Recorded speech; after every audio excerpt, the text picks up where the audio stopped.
Hello and welcome to this video. My name is Emma, my username is perfumerism, and today we're going to be talking about gourmand perfumes. I did film this intro earlier and I did accidentally delete it. I recently made a video ranking vanilla fragrances, and after that I got a ton of comments saying, Emma, you should make a video ranking gourmand fragrances. So that's what we're doing today. What is a gourmand? Gourmand is a category of fragrance notes that smell edible. So things that smell like food. Vanilla, coffee, cacao, caramel. Gourmands tend to be sweet. However, technically, rose is edible. Technically, fruits are edible, apples are edible. A lot of the things that we use in perfumery are edible. So when I started making this video, I actually had a really hard time figuring out what to include, what to not include, and I didn't want to make this video 2,000,000 years long. This video is going to be sort of general gourmand fragrances, but I might continue this into a series where I make specific category videos. So for example, I might make a ranking pistachio fragrances, might make a ranking milk fragrances, ranking tea perfumes. And so today is kind of like an overall scope of general gourmands, a lot of really popular gourmands we're going to do in this video today. But if there's any offshoots that you're interested in me delving into, please comment this, let me know. So to make it easier, the ranking system that I used in that past vanilla fragrance video, I am carrying over here. It's pretty much the same ranking system. Fragrances like Bianco Latte, Vanilla 28, if you want to see me rank them, I put those in that video. This video, I'm going to try to focus more on gourmands. There are a few fragrances that you will see pop up again in this video. However, for the most part, there's a lot of gourmands that I did in the previous video, so just check that out if you would like to. The rankings are the same, so they'd be in the same place. This was just to spare me some time and sanity. Today we have over 40 fragrances that are going to be in this video. It might be a long one, so get out some popcorn. And please subscribe. I think over 50% of you guys watching my videos are not subscribed. I mean, if you don't like me, that's okay. Actually, you don't need to subscribe, but I would love to hang out more. So if you want to, subscribe. I'm just really happy to be back. Last week I went to LA. I went to an event for Amouage, which was kind of insane. This has been the summer of side quests for me. Also, I've been knitting a sock and watching Gossip Girl. I did not think that I would make it through Gossip Girl season 1 so quickly, but man, I just flew through. Let me know what TV shows you guys are watching or if there's anything you guys have been obsessed with lately, because I have been knitting like crazy and I need to watch TV while I knit. Also, I want to say I am doing a giveaway on my Instagram. I'm really close to hitting 25k, and when I hit 25k, I'm gonna have a huge giveaway. I have boxes and boxes and boxes of PR, so when I hit that, I'm gonna do a huge giveaway, and I really want you guys to follow me so I can do a huge giveaway. My user is perfumerism. It's just the same as here. My username on everything is perfumerism, so follow me there if you would like. And without further ado, let's get into the video.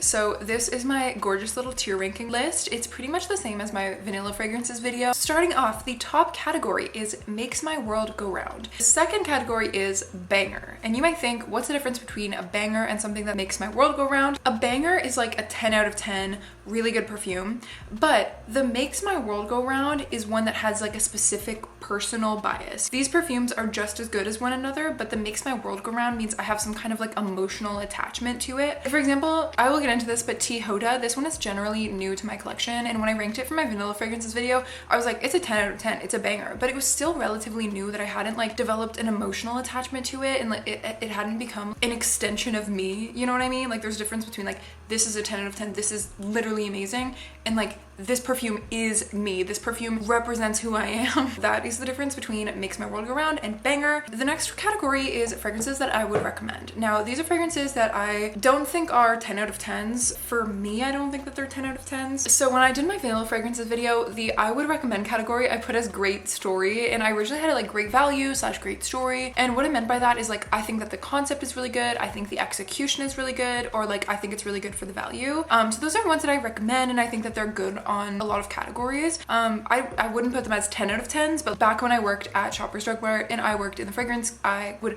always show my customers these fragrances that I thought were really good signature scents. In the realm of all fragrances that exist, they're not 10 out of 10s, but they're really, really solid picks and ones that I would 100% recommend. Next up, we have I'm on the fence here. So these are fragrances that I like some parts of, but the other parts I kind of don't like. Might like it some days, the other days I might not. Or like there's some fragrances that I know that they're good because I see so much hype for it, but like for me there's kind of an internal struggle. Like for example, Amouage Guidance, that is a perfume that is so popular. I see so much hype for it. I know so many people that is the perfume that makes their world go round. I know people like really ride for it, but like for me, this kind of internal turmoil. So Amouage Guidance is an example of a perfume that is, I'm on the fence. Next up we have perfumes that are not for me, so perfumes that I don't really like, And finally, we have perfumes that I would rate as offensive. This is kind of like a silly category. You know, obviously I'm not actually offended by any of these perfumes. I just like to have something a little funny and a little silly, and these are perfumes that I strongly dislike, or there's something about the story about them that I have beef with. So perfumes that I think are offensive, that's my bottom category. Interrupting this to give you a small disclaimer. This video is my opinions only. I am not claiming that this is the objective ranking, so please don't blind buy any of these. Definitely sample before buying. I'll do my best to link places that you can sample below. I do Scent Split, Lucky Scent, Twisted Lily. They'll have a lot of these. Also, please don't get offended. These are just my opinions, and I don't think that anyone else should necessarily think what I think. The goal of my page is really just to help people to discover the perfumes that make them feel all warm and fuzzy, and if that's not what I personally wear to feel that myself, then I completely understand, and my goal is really just to help you guys find something that you like. And so this video, it's telling you what I like because that's fun, very subjective, and very me oriented, but you guys like to watch this, so that's what I'm bringing to the table today. These are also subject to change. Sometimes perfumes make a comeback. For example, Rouge Malachite, I didn't like it when I first smelled it, and now I love it. And YSL Libre is another perfume that I hated when I first smelled, and now I love. So I could always change my mind on these, and I'm just having fun here and trying to rank these. I just think it'd be interesting to watch. So if you don't like any of these, or if you don't like my opinions or agree with me, that's totally cool, and I completely welcome that. That's enough yapping. Let's get into it. First fragrance that we have is Tom Ford's Cherry Smoke. This is one of the new releases in that cherry collection. I'm not a really big fan of Tom Ford fragrances. This is kind of like a smoky, incensey cherry. I really haven't spent all that much time with it, but it's really not for me. I think there's better cherry perfumes out in the market right now, and you will see some in this video coming up, but this is like a smoky, dark, deep cherry. Do I think that's for some people? Yes, it's not for me, and generally I'm not a big fan of the Tom Ford fragrances. I just feel like, why am I spending $800 on a bottle that lasts for 15 minutes? Like, that's just not justifiable for me. So generally I'm not a big Tom Ford person. Do they have good fragrances? Yes, and it kind of depends on the fragrance, but I own like maybe one Tom Ford fragrance, and I don't really reach for it, so I'm not too big on Tom Ford, and especially not Cherry Smoke, so sorry about that. The next perfume that we have is Sol de Janeiro. This is the 62 fragrance, which is the scent of the Boom Boom Cream. It is the pistachio scent. I love this perfume. Sol de Janeiro knew what they were doing when they made this perfume. I do not care if it is $20 or if it is $200. This is one of the best and most addictive perfumes out there. Like, there is a reason that Sol de Janeiro has such a cult following, and it is this perfume. For such a long time, Sol de Janeiro only had two perfumes, this one and the Coco Cabana. Basically, like, Coco Cabana was not their biggest bestseller, so the fact that Sol de Janeiro became Sol de Janeiro just from this scent alone really speaks volumes to how good this scent is. I'm gonna put Makes My World Go Round because I love it. I love the body cream. I grew up wearing this perfume. I just think it's gorgeous. Next up we have Thé Matcha 26 from Le Labo, and I think that this fragrance I might have a bit of a hot take on because I love matcha. It's one of my favorite notes, and I love tea. I really want to do a tea video coming up soon. Whenever I talk about matcha perfumes, all of my comments tell me, Emma, you need to try Thé Matcha 26. Emma, try Le Labo's matcha scent. This perfume is not matcha. This is a fig perfume. This is like fig, bay leaf, or some aromatic fig perfume. And like, does it smell good? Yes, but is it a tea scent, or specifically even like a matcha scent? No. And that makes me so mad. Like, Le Labo is so interesting because they will name their perfumes after something that their perfume does not smell like. Like Rose 31, like sure it's rose, but it's like a lot of cumin. Like, it's a very spicy rose.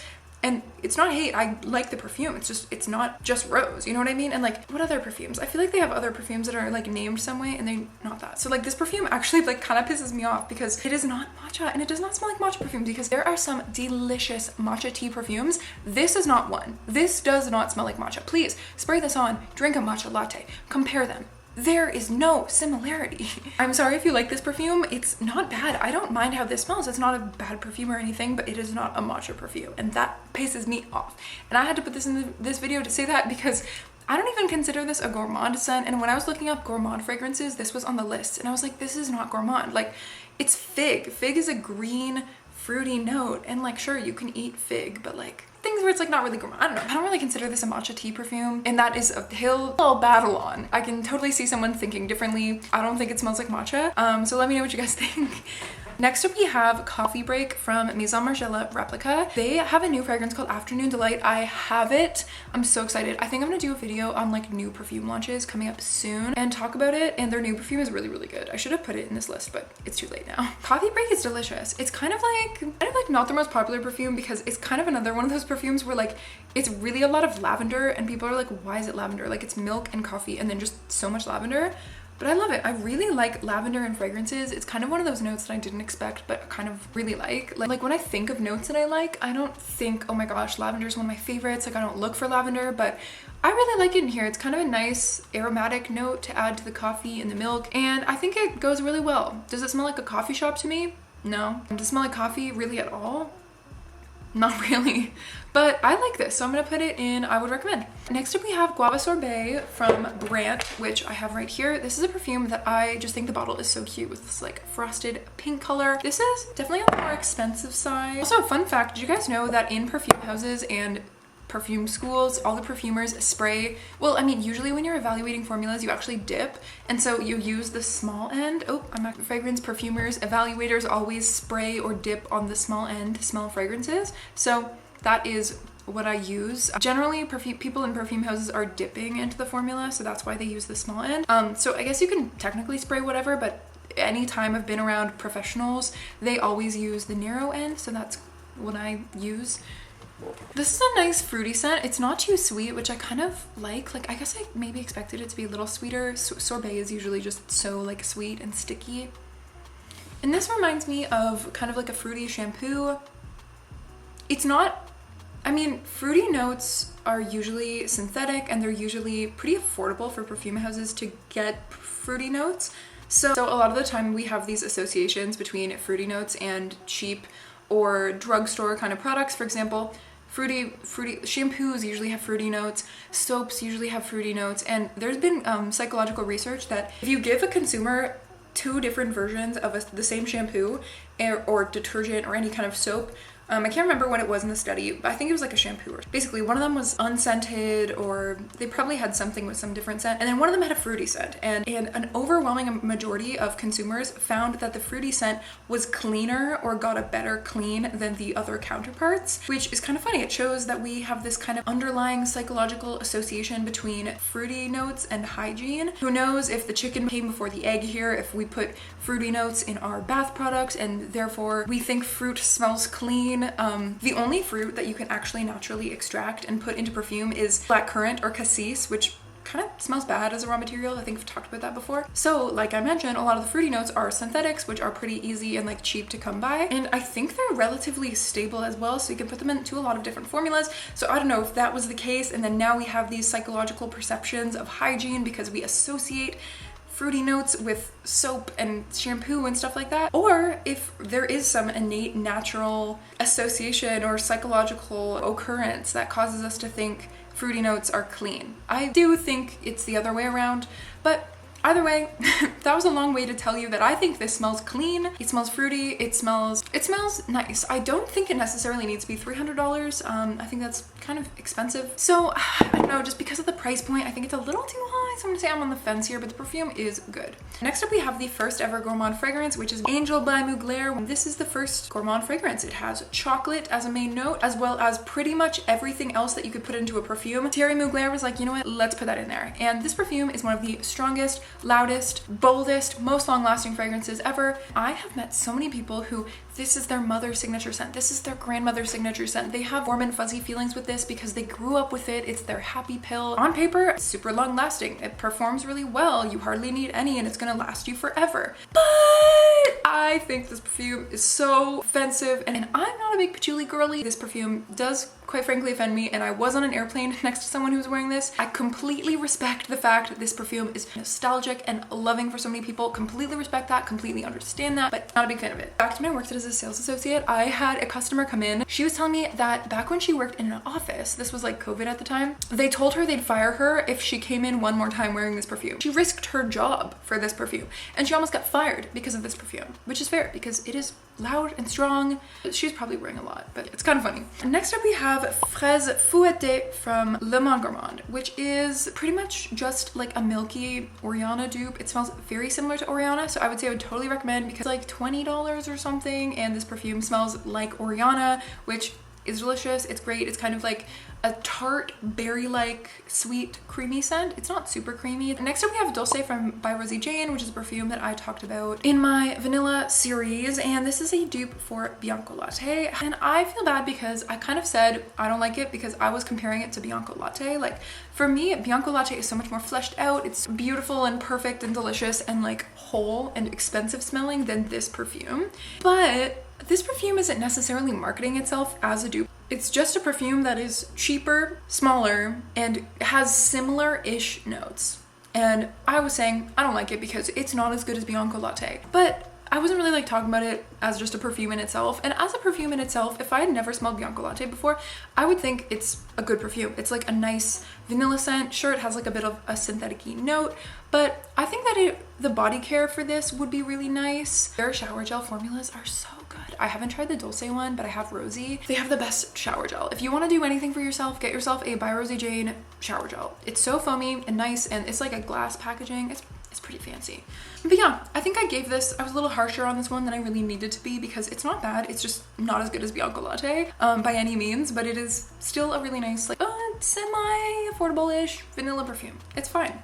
Next up we have Devotion from Dolce & Gabbana, which has this kind of gaudy Y2K bottle. Some days I love, some days I hate. Today I'm not really feeling it. It is this creamy meringue lemon scent, strong, long lasting. I showed this to so many customers at work and everyone was loving it when it came out. I haven't heard a lot of hype for it online. I don't know if Dolce & Gabbana does a lot of like internet marketing because I've hardly seen people talk about their perfumes, except Light Blue. Light Blue has gone places. Light Blue is popular. Light Blue does not anything else. Yeah, this perfume I think is really good. I would recommend this.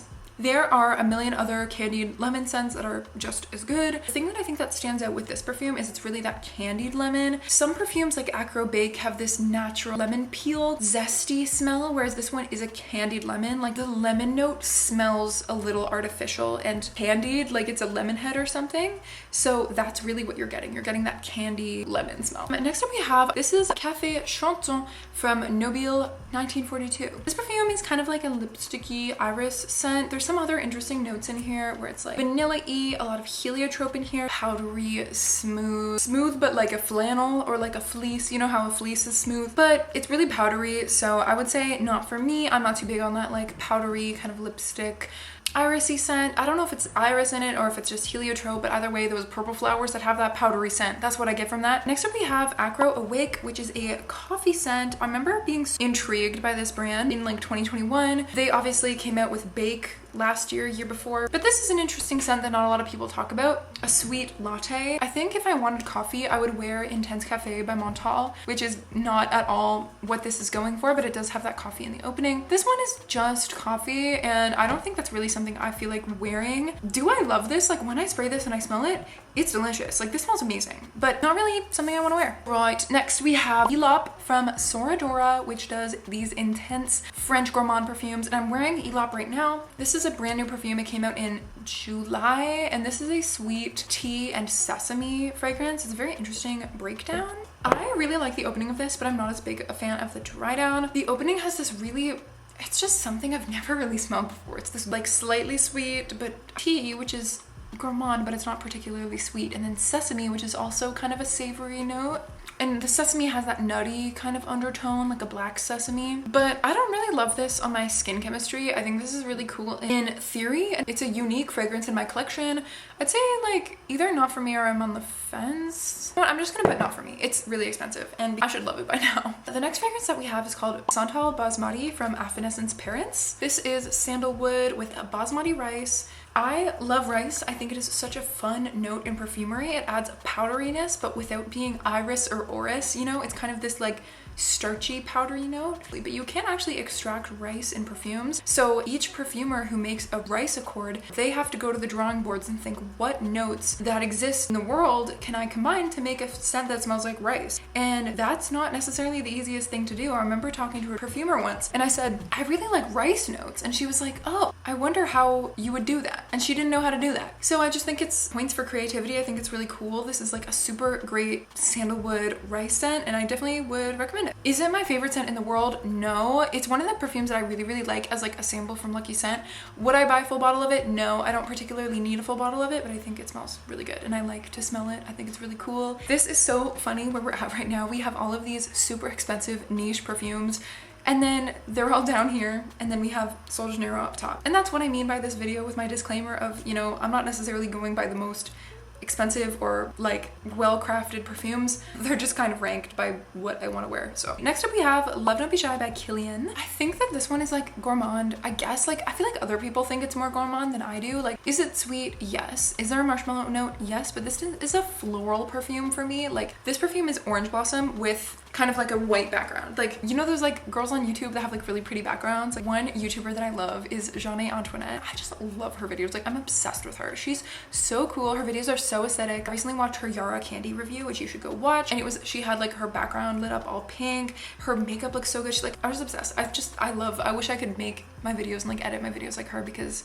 anyways, she's really cool. Watch her videos. You know how like YouTubers will have backgrounds, you know what I mean? Like, hers was pink to match the theme. Stay with me here. If the perfume Kilian Love Don't Be Shy was a YouTuber, you would be watching a video about orange blossom, but the background would be marshmallow. But the video would be about orange blossom. The thing in the foreground would be the orange blossom, and the background would be the marshmallow. The way that I describe perfumes is so weird, but that's what I smell to this. So very floral, orange blossom. There's a little bit of like civet in here, which I always forget about until I see the notes, and I'm like, god damn, like jump scare. But this perfume is really good. I think that a lot of people blind bought it because they heard Rihanna wears it, and Rihanna obviously smells amazing. But yeah, this is not one of my favorite perfumes. It's definitely very strong, very bold. I would definitely recommend it to other people, but it's not my favorite. So I would say I'm on the fence, because like some days I wear it, I love it. There's scent layering combinations with this that are so good, but it's not very me. So I'm kind of like, it wouldn't be my first to recommend to other people. I own it, it's just not my favorite. You know what I mean? I'm kind of like on the fence. Next up we have Tihota from Indult, which is the most delicious vanilla perfume.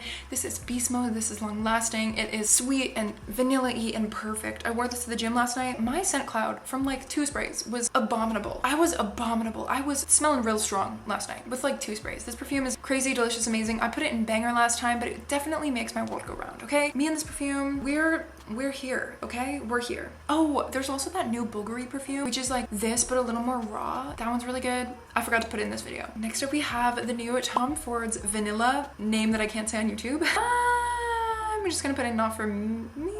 Okay, I'm like between these. Like, I'm on the fence leaning not for me, because I put it on at the store yesterday and I was like, oh my god, it smells nice. And then after a little bit of it sitting on my skin, it smells like someone peed on me. Sorry to be crude, but there's kind of this like piss smell in this. And again, could just be my skin chemistry, but I was with my friend and it smelled like that on her skin too. So maybe if you put this only on your clothes, when you first smell it, almond and vanilla. Like, they did it so well, but then it doesn't really continue that very well. All right, next up we have Italica from Xerjoff, which by the notes looks delicious. I see toffee, I see cookies, I see almond, and every few months I go back to this thinking, I need this. This is the perfume that will make my life complete. This is the perfume that doesn't exist, that we're all searching for, that we won't ever need any more perfumes once we have it. And I have this perfume, and like every now and then I'll see the notes and think, okay, you know what? I just need to smell it one more time. And then I'll smell it and I'd be like, okay, I don't like it. And I really want to like this perfume, but it's not good for me. I like a sweet perfume, but this is for those people who genuinely want everyone to turn heads. Like, I'm not kidding. This perfume is strong. It is large and in charge. This perfume, if you're not feeling the social battery today, good luck, because if you're wearing this perfume, people are gonna talk to you. Like, very sweet, borderline for me, sickly sweet. Do I think the notes are good and well done? Yes, this smells expensive. It's just so strong. This perfume I think would fit in with the Amouage perfumes to me. It's like, Amouage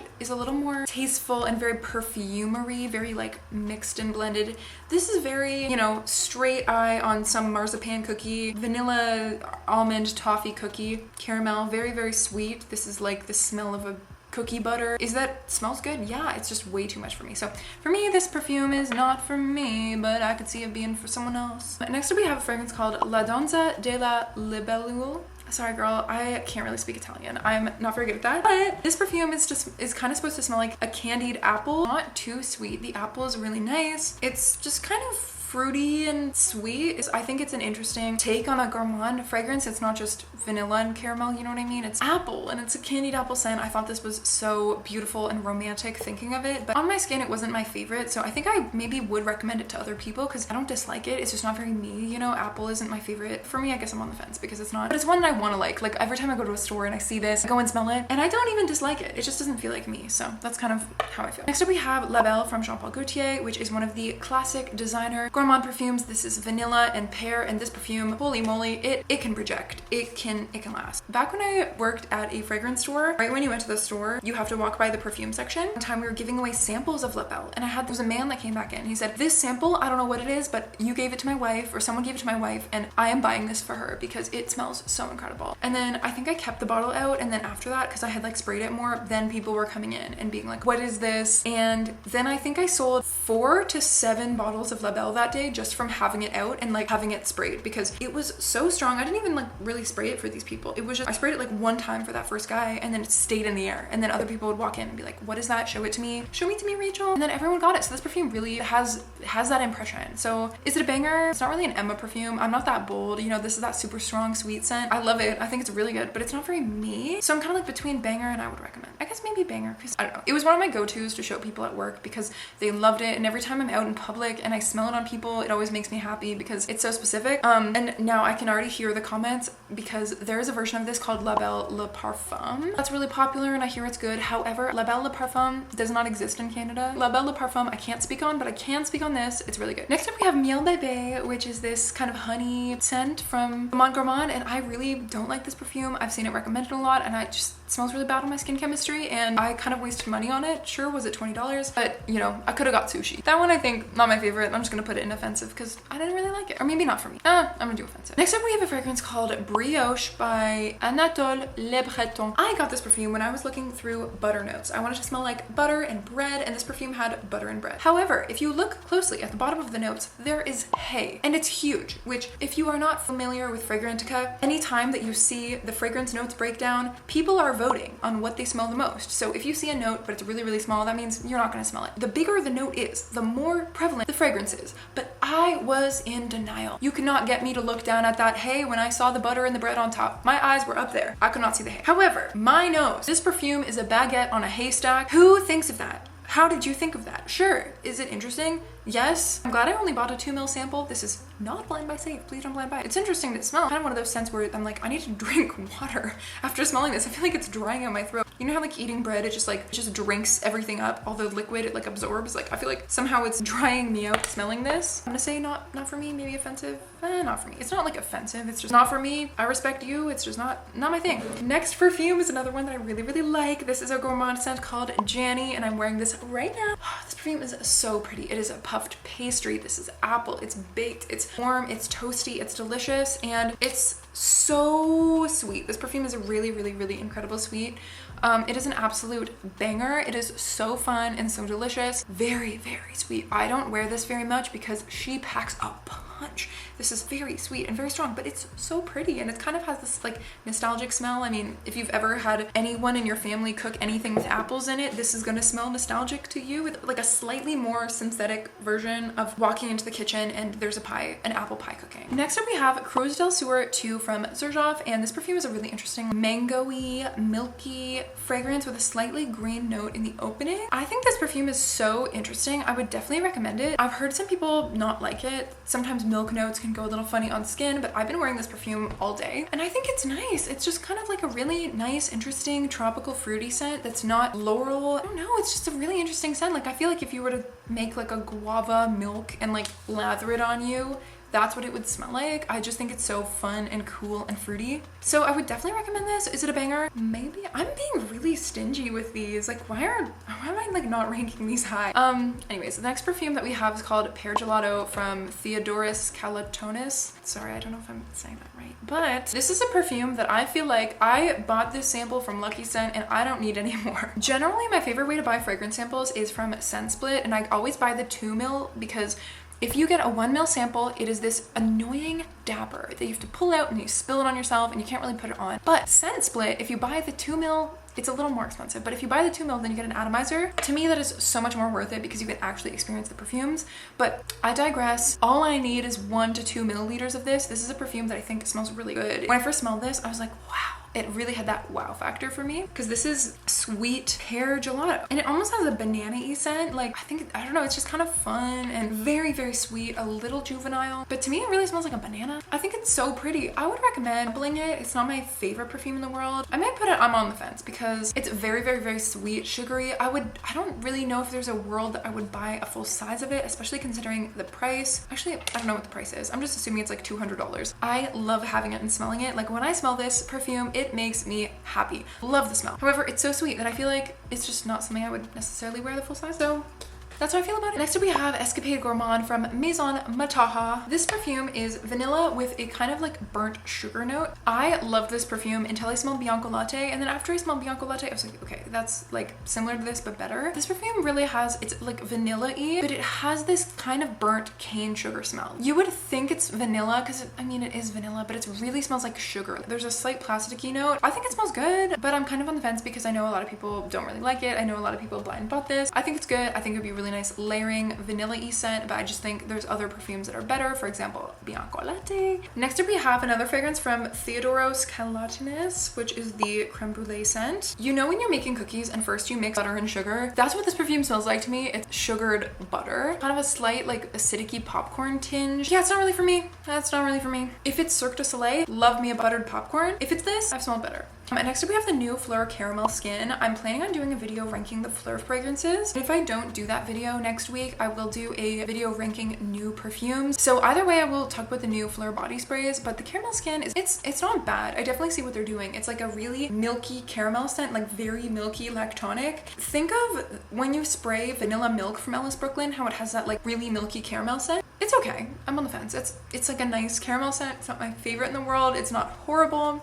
It's just, it's there. Next up we have White Rice from Danam. Love me a rice scent. This one is so powdery and delicious. It's the most pretty iris scent, I would say. Banger. I love this perfume. Next up we have Coffee Addict. This is also Theodoros Kalatinis. This perfume is nice. Sweeter than Acro's Awake scent. I find it a little more wearable. I don't really know why. It's kind of bad because I said with Awake by Acro, like, I don't know if I'd wear it. But then this perfume, I'm like, oh yes. Yeah, it's very sweet, very coffee. Like this is a vanilla iced latte with like 5 pumps of sugar. Very sweet. I think it smells really good. I don't know if I'd really want to smell like it, but it's a scent that I really like. Like if this was a candle for my house, would love it. I love coffee. I love coffee ice cream. I love coffee candles. Love the smell of coffee, but I guess I just don't really feel like wearing it. It's like depending. Like I like coffee in Minuit de Me from Fragrance Du Bois. I guess I'm on the fence. Like I really, really like this as a scent. Would I really wear it? No. Next up we have Salt Caramel from Cheyenne Blue. I did not like this one either. I don't really know why. It kind of had this like plasticky scent that I was not a big fan of. This was so highly recommended to me, but for some reason I felt like the salt smelled really weird in here. Again, love salted caramel. It's one of my favorite foods ever. And here it wasn't my favorite. Next up we have Vanilla Woods from Seven Virtues, which I love and would totally recommend. I would say between I would recommend and Banger. This is a sweet pancakey vanilla. I always describe it as like a vanilla pancake or French toast. It smells like a vanilla syrup. So long lasting, so strong, and your bottle just gets deeper and richer and more delicious the longer that you have it. So big fan of this. I also really like their new amber vanilla perfume. Next up we have Bravi from Thymian, which is walnut milk. This perfume is interesting. It's very floral and it has that like walnutty milk note. This perfume is so pretty and it's so strong and long lasting. I get a lot of ginger in the opening. In fact, I think some just went in my eye. This is so pretty. I've never smelled anything like this. It is like a walnut milk cookie floral ginger ale. Is it delicious? Yes. However, I have this full-size bottle and it's one that I just want to like spray and smell. It's not really something that I think, let me put that on. Let me go wear this out. You know, for some reason, I've just never felt like doing that. I'd say I'm on the fence because it's not the most gourmand scent, but it's such an interesting perfume and it smells really nice. I love that kind of like nutty, slightly powdery background to the white floral notes. I can't even imagine what kind of person I would think of when I think of wearing this perfume, but I think it's really pretty. Next up, we have a perfume that I frankly do not like, and I've talked about this so many times, I won't go into it too much, but this is her from Zadig and Voltaire. It's a perfume that I really don't like because it is one of the only perfumes that actually made me throw up. I loved this when I first got it. I think I had heard really good things about how it's kind of like a creamy, milky vanilla. This was back in 2019, maybe 2020. Based on the notes, I saw the whipped cream. I thought this was gonna be for me. I ordered it and it's just so strong and so nauseating and grating. I'm sure other people like it. I've heard so many people love this and think it's amazing, and I'm happy for you. It's super long lasting, super strong, very much a statement perfume. perfume, it's just not for me. Those perfumes that are really strong and long lasting, I'm very particular with them because if you like them, is the best thing that you could ever have. But if you dislike a perfume and you want it off and it's strong and long lasting, it's like someone is chasing after you all day. Super fun experience. Next up we have a fragrance. Oh my gosh, this is from Coquette Paris and it's called Cookiecrunch. This is meringue, this is whipped cream, this is vanilla. It's very, very synthetic. So I would say maybe not for me because there's so many lemony vanilla perfumes. For example, Devotion by Dolce & Gabbana, I feel like is done a lot better than this. Same thing with Acro Bake, Bourjois Lira, which are lemony gourmands. Next up we have Angel Share by Kilian, which is an absolute banger. It's one of the most delicious perfumes. It's one of the most popular perfumes right now. I don't own it, I don't really talk about it, but I love it. I think it smells so good. The most delicious rummy, appley scent. It's just delicious and so addictive. Next up we have Chocolate Greedy, which is the scent of brownies. Now I own this bottle. I don't wear it much because it's literally brownies. Like if you want to smell like chocolate brownies, this is the smell of brownie. I should make brownies. Anyways, love brownies, love this perfume. You will be so surprised if you ever smell this. It is just brownies. Next up we have Commodity Milk, which Commodities come out with these little small like 30 ml sizes. I saw them in Sephora today and they're really, really cute. Milk makes my world go round. It's one of my first fragrances that I had a video that went viral about it. Kind of like this creamy, warm mahogany toasted tonka bean scent. The Milk Bold is such a nice roasted marshmallow scent. I think Commodity Milk is such a pretty scent and it was my best friend's signature scent, so it just reminds me of my best friend and it was so strong and like lasted all night on her and I just would follow her around. Next up we have 71 from Sol de Janeiro, which is not my favorite. I'd say not for me. I used to really like this and then now it just smells like kind of weird popcorn. Next up we have Pistachio from Diaz & Durga. I loved this when I first got it and then I realized, oh, there's a lot of patchouli in this. Like it's just not what I wanted it to be. Yeah, and it's not particularly gourmand. It's more like pure nut. I'm on the fence. It's okay. I like it, but I don't love it. Next up we have Oriana from Parfum de Marly, which is one of my favorite scents. This is similar to Kilian Love Don't Be Shy, but I find it a little more like whipped marshmallowy and like a fruity note, kind of like orange in the opening. I think this perfume is a banger. I think it's so pretty. The bottle is gorgeous and I just love it. It reminds me of Christmas because I wore this one Christmas, the whole like Christmas season. Next up we have Yum Pistachio Gelato from Kayali. I'd say I'm on the fence here because it's not the perfect pistachio scent. Like sometimes I love it, sometimes I don't like it. I don't know, like some days I really, really, really love it. Some days I'm like, I don't know. This perfume was so hyped online. I made a few videos comparing it to other pistachio perfumes, seeing where it landed. Life is too short to wear perfumes that you don't like the opening, but you only like the dry down. You know what I mean? Like I don't dislike the opening. It really has that cold like refrigerator smell. Like it is a gelato, like a cold gelato, which is really cool. But I don't like the opening as much. Like it really adds that aroma. Like it smells like I'm in a gelato place, which I love. And I think that's so amazing and like one of the beauties of this perfume. But the beauty for me is really in the dry down. And so I don't really feel like waiting till the dry down. So I'm kind of like, oh, it's, you know what I mean? I'm kind of, I like part of it. Some of it I don't like. Yeah. Cherry Ambition is one of the best cherry scents. I think it's a banger. It has marshmallow and the cherry is so good and like witchy and vampiric, but the marshmallow note in here is so good. It's so dark and I feel bad because this perfume was launched like after kind of the cherry wave. Like everyone was coming out with cherry and then they came out with this perfume and I feel like not a lot of people talk about it, but it's such a good cherry perfume. And I just think that the fact that it's donating to Days for Girls for period poverty and it's like red cherry, I just think, oh, banger. Next up we have Can't Stop Loving You by Kilian, which is like Love Don't Be Shy, but worse and like more honey. I don't really like it that much. Man, I'm being a savage today. Okay, next up we have B from Ellis Brooklyn. I think that's a good perfume. Well, that is my final ranking. I had a good time and I was kind of surprised that I feel like I didn't put a lot of things at the top. I wonder what fragrances I'm gonna watch back and be like, oh my gosh, that's crazy. But yeah, let me know what you guys think of these fragrances, which ones you're interested in picking up, which ones you want to see in the next video. And like I mentioned before, if there's any specific categories of fragrances that you want to see, milk perfumes, fruity perfumes, I can do anything. Just leave me a comment. I love taking suggestions. It really helps me with figuring out what you guys want to see. Thank you so much for watching. I really enjoyed hanging out and I love you guys. So subscribe if you want, like this video if you want, or not, dislike it if you want. Can you still do that? Yeah, anyways, I love you guys. I'll see you later. Bye.